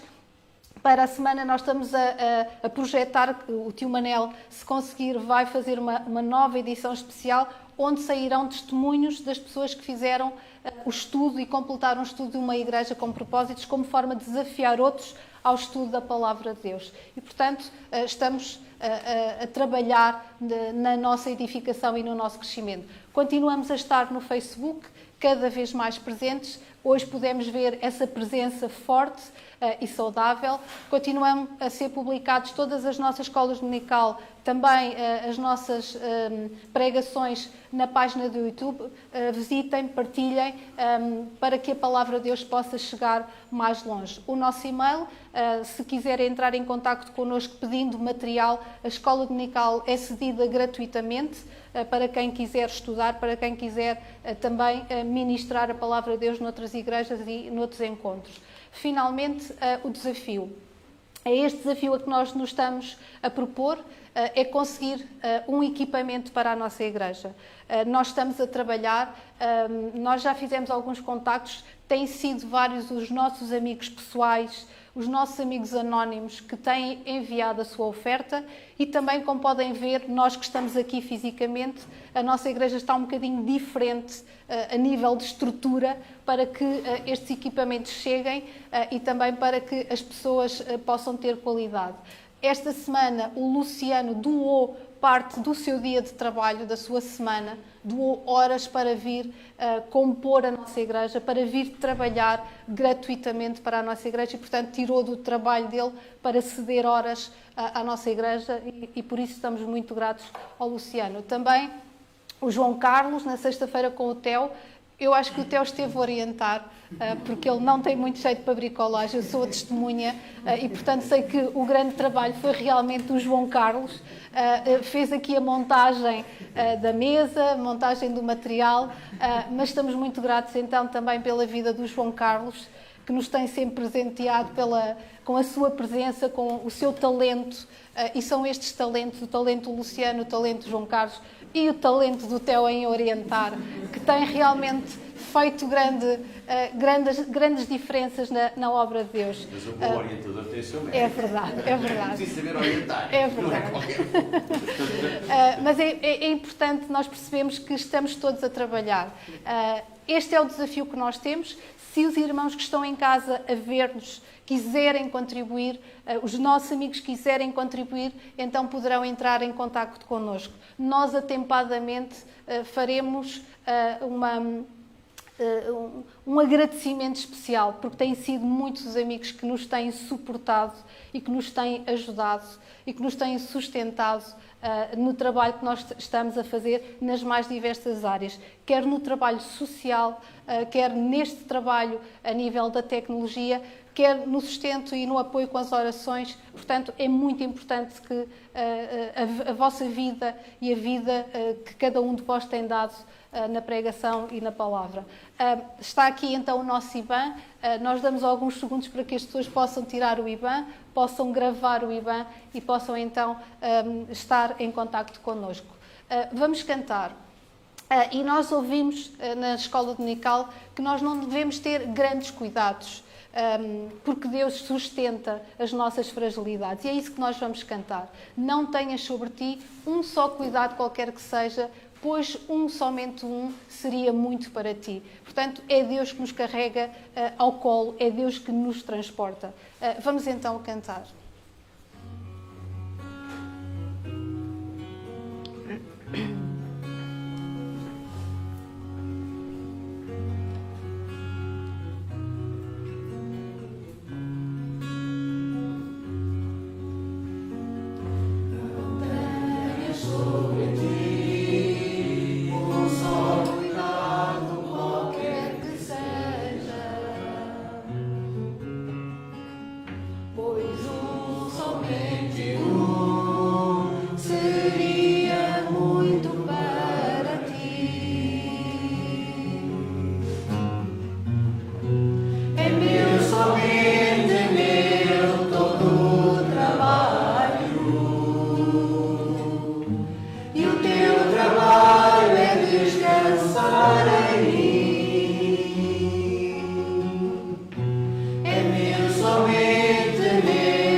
Mateus capítulo 1. Vamos abrir as nossas Bíblias em Mateus capítulo 1, versículos 20 a 23. Sobretudo, gostaria que pudéssemos, gostaria também de poder ter... Queres que eu ponha? Sim, ok, já está.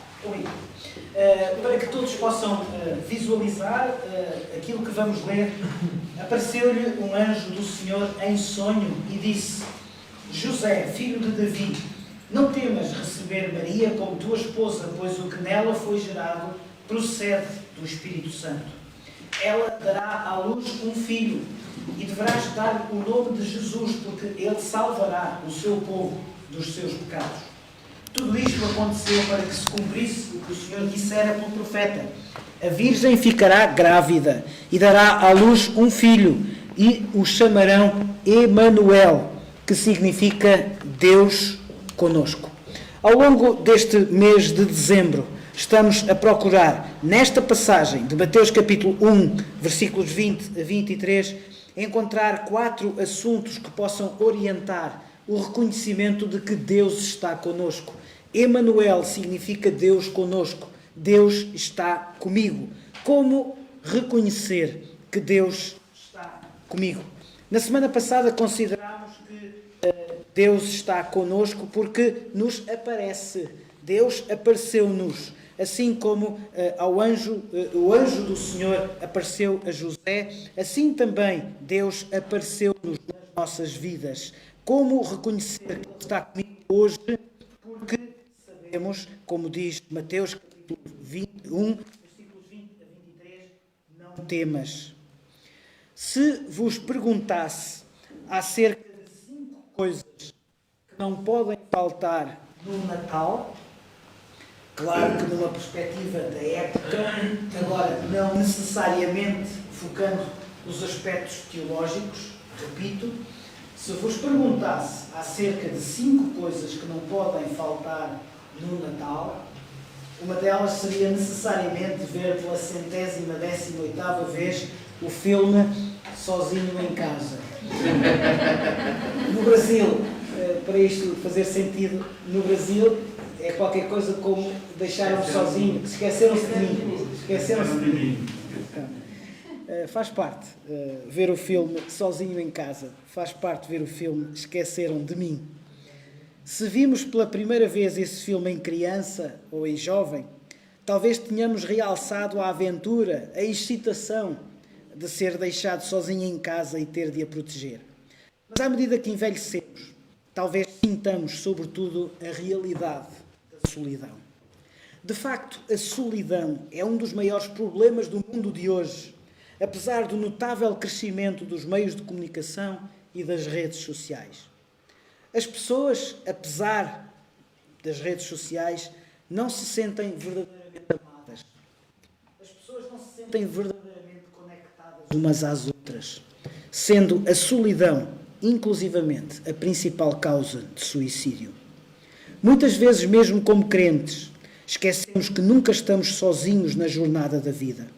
Os membros da família, os amigos e os colegas podem abandonar-nos, mas Deus está sempre conosco. Em Mateus capítulo 28 e versículo 20, Mateus capítulo 28 e versículo 20, Jesus disse: não te esqueças disto, eu estarei sempre convosco até ao fim dos tempos. Velho Testamento, Moisés foi deixado sozinho num rio, mas Deus era com ele e salvou-o da morte para ser criado em privilégio.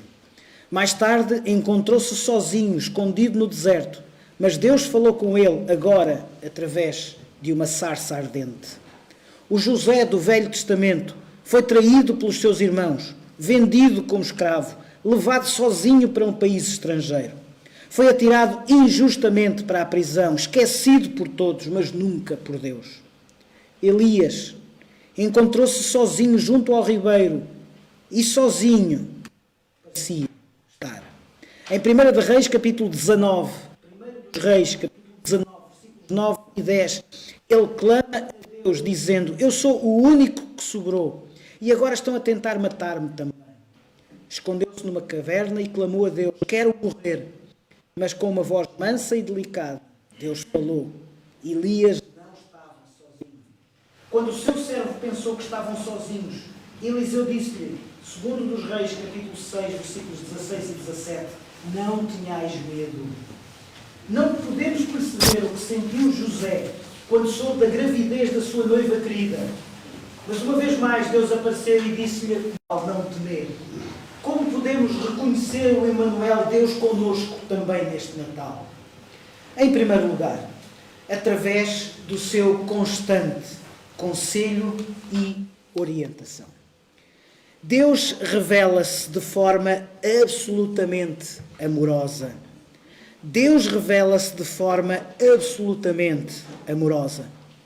Livro dos Salmos. Vamos voltar ao Velho Testamento. Vamos ficar por alguns minutos, poucos, no livro dos Salmos, no capítulo 32, versículo 8. Salmos 32, versículo 8. Diz assim o texto bíblico: Instruir-te-ei e te ensinarei o caminho que deves seguir, e sobre as minhas vistas te darei conselho e orientação.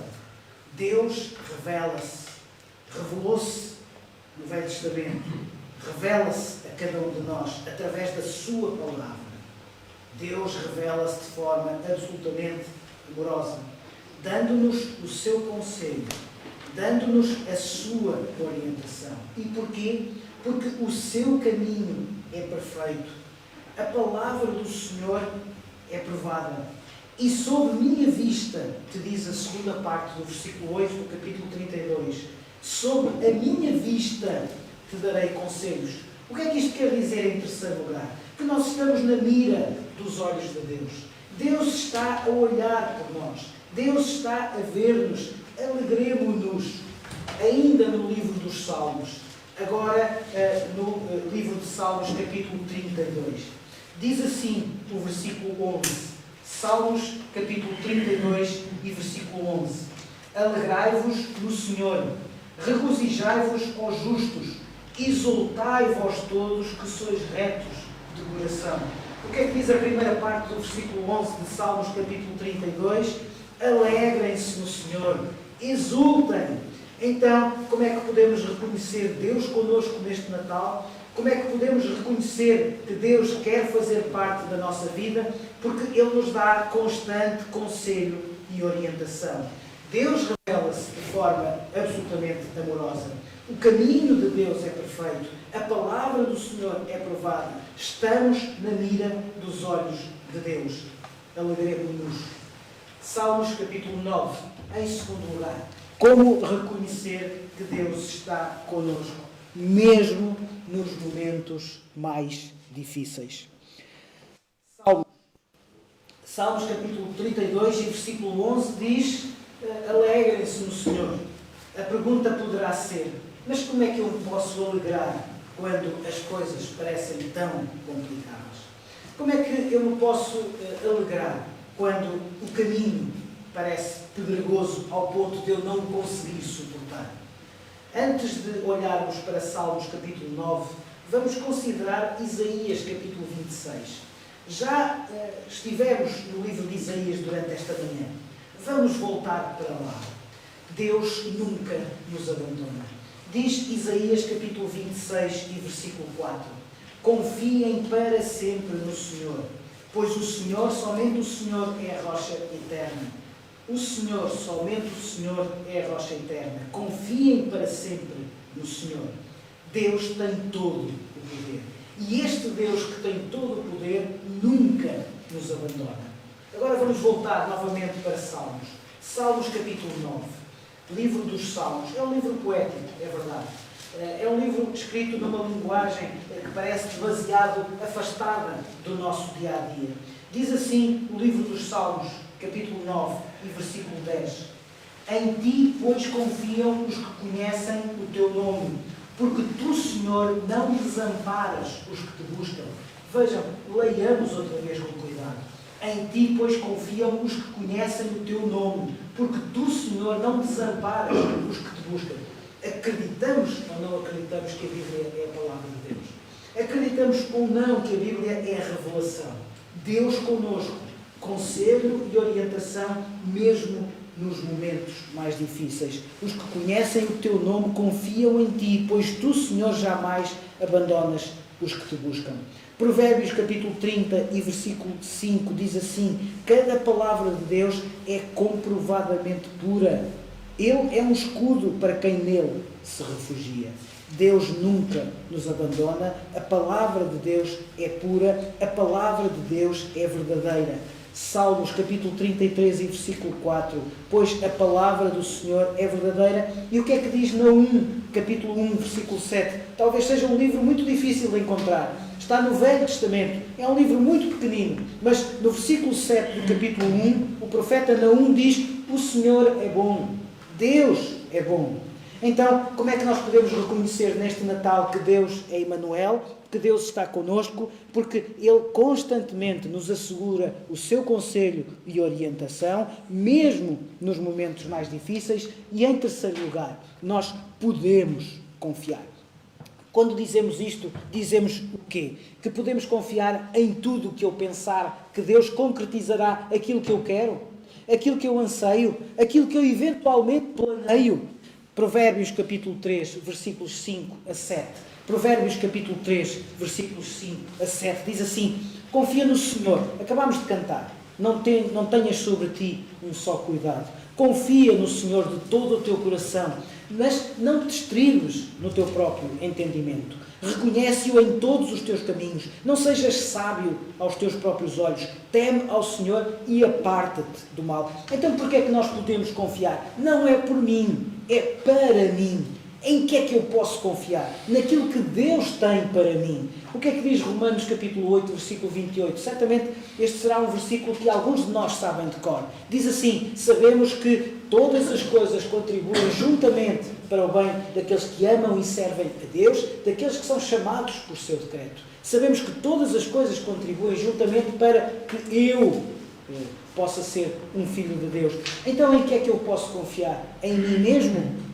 Na minha sabedoria? Nos meus próprios olhos? Nos meus próprios caminhos? No meu próprio entendimento? Não. Confia no Senhor de todo o teu coração, porque sabemos que todas as coisas contribuem para o bem daqueles que amam, daqueles que são chamados por seu decreto, mas não por mim, mas para mim. E porquê? Porque Deus está comigo mesmo endireitando as minhas veredas. O que é que isto quer dizer? Vamos voltar ao Velho Testamento. Vamos voltar ao livro de Provérbios. Provérbios capítulo 3 e versículo 6. Algum de nós que está aqui pode dizer: eu fiz sempre as coisas certas? Algum de nós pode dizer: sim, eu estive sempre certo. Eu disse sempre aquilo que devia. Eu fiz sempre aquilo que devia. Ou, dito de outra forma, eu afastei-me daquilo que não devia fazer. Eu sempre soube reconhecer que não devia ir por aí. Não.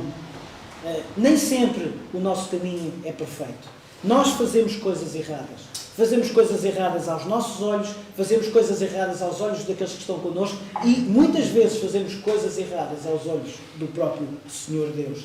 E por isso é que podemos reconhecer que Deus está connosco, endireitando as nossas veredas. Mas nisto podemos confiar. Emmanuel, Deus connosco, endireitando as nossas veredas. Reconheçamos aquilo que não estamos a fazer, que devíamos fazer. Reconheçamos o erro em que eventualmente estamos a andar. Sejamos capazes de pedir a Deus para endireitar as nossas veredas. E com certeza que Deus está connosco. Ele diz, Provérbios, diz a sua palavra, acreditamos nisto, Ele endireitará. Ou seja, recuperará aquilo que está mal feito.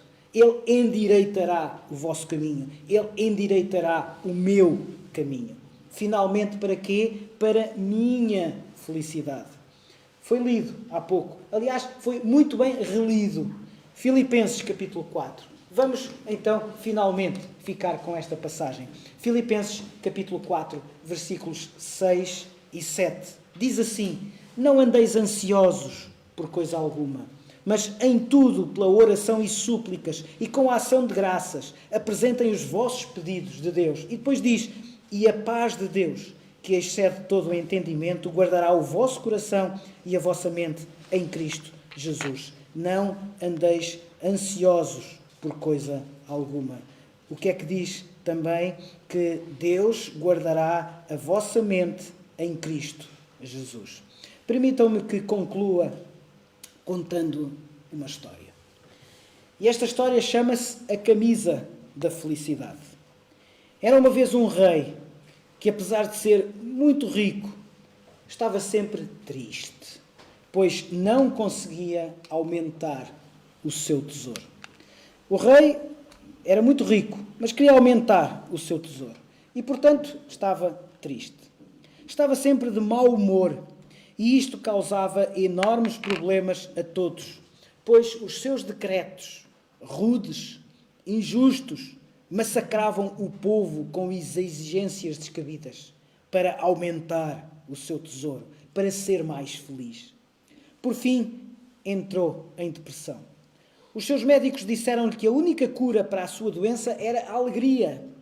O monarca, então, ofereceu um excelente prémio a quem pudesse trazer-lhe a alegria de volta. Muitos tentaram, mas ninguém conseguiu arrancar um só sorriso da cara do rei. Nada conseguia alegrá-lo. Músicos, o bobo da corte, as dançarinas, os lançadores de enigmas, os mimos, os encantadores, ninguém conseguia arrancar um sorriso daquele rei. Os amigos do rei resolveram então consultar um grande sábio, que lhes disse que se o rei vestisse a camisa do homem mais feliz daquele reino, a alegria voltaria ao seu coração. Iniciou-se então uma intensa investigação para se descobrir quem era o homem mais feliz de todos naquele reino. Para surpresa dos investigadores, o homem mais feliz daquele reino morava longe do luxuoso palácio do rei, num casebre muito simples. Ele, a sua mulher e os seus filhos trabalhavam de sol a sol, ao cabo da enxada, para conseguir manter-se, mas sempre unidos, passavam o dia a rir e a cantar. Os investigadores contaram-lhe o problema que os havia trazido e pediram-lhe que ele lhes desse uma das suas camisas para que a alegria pudesse voltar ao coração do rei. Só então compreenderam que aquele homem trabalhava na lavoura de peito nu porque não tinha nenhuma camisa.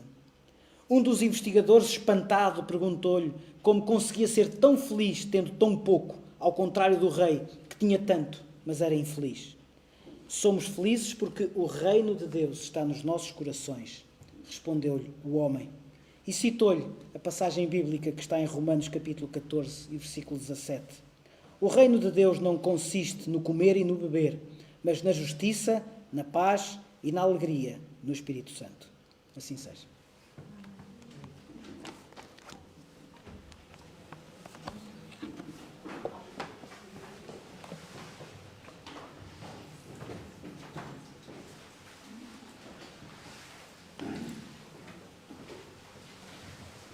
Estamos quase a terminar o nosso culto e nós vamos cantar.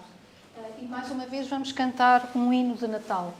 E este hino fala sobre os anjos que cantavam a harmonia, cantavam em harmonia a vinda do Salvador. E nós vamos todos cantar e peço que possam cantar com todo o vosso amor, com toda a vossa gratidão por tudo aquilo que tem sido feito nas nossas vidas.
Estamos com problemas de ligação, de conexão, e então agora sim nós vamos cantar e eu tenho que ficar mais à frente para que tudo possa correr bem. Bogdan.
Joana, será que nos podes dirigir uma palavra de oração? Obrigada, Deus, pela oportunidade de estarmos aqui todos reunidos, Senhor. Obrigada pela oportunidade também que temos de transmitir esta reunião para todos os que estão em casa e não podem aqui estar. Pedimos, Senhor, a tua bênção para o resto deste dia, Deus. Ajuda-nos a levar aqui a mensagem nos nossos corações e que a possamos colocar em prática nas nossas vidas. É tudo o que queremos pedir e agradecer neste momento. Amém. Agradecemos a vossa presença, agradecemos a todos aqueles que em casa puderam estar connosco e desejamos que a graça e a paz do nosso Senhor Jesus possa nos acompanhar durante este dia e no resto da semana. Até para a semana. Amém. Ok. Pronto, os irmãos que ainda não têm calendários e que queiram, são estes calendários, é o calendário da Boa Semente, poderão levar para oferecer aos amigos e ter em casa, e falam com o irmão Joaquim. Iniciada em 1976 na Figueira da Foz, a comunidade batista organizou-se em igreja 2 anos mais tarde. Acreditamos que a palavra de Deus nos desafia a viver com o desígnio de vencer o mundo, porque somos seus filhos, em Cristo, na graça e pela fé. Dele temos este mandamento, que quem ama a Deus, ame também a seu irmão. Ou seja, cremos que nascemos de novo para vencer, em amor, guardando mandamentos que não são pesados. Porque temos no nosso cansaço e opressão alívio de quem é manso e humilde de coração. E encontramos descanso para as nossas almas, porque o seu jugo é suave e o seu fardo é leve. Temos como desafio sermos uma igreja de amor e, portanto, de amorosos, de trabalho e, portanto, de trabalhadores, e de ousadia e, portanto, de ousados. Com esta base estratégica e programática, podemos observar o que Deus faz, alicerce para cumprirmos a nossa missão: fazer Deus sorrir. Deus sorri quando o amamos acima de qualquer coisa, quando confiamos nele completamente, mesmo quando isso não faz sentido, quando lhe obedecemos incondicionalmente, quando o louvamos e damos graças continuamente, e também quando usamos as nossas habilidades. A Igreja Evangélica Batista da Figueira da Foz tem como objetivos prestar culto a Deus, segundo os ensinos das Sagradas Escrituras, instruir os seus membros na religião cristã evangélica e difundir o Evangelho de Cristo, estando organizada em departamentos: evangelismo, educação, administração e assistência, para melhor desempenhar as suas funções. Igreja Evangélica Batista da Figueira da Foz. Bem-vinda, bem-vindo!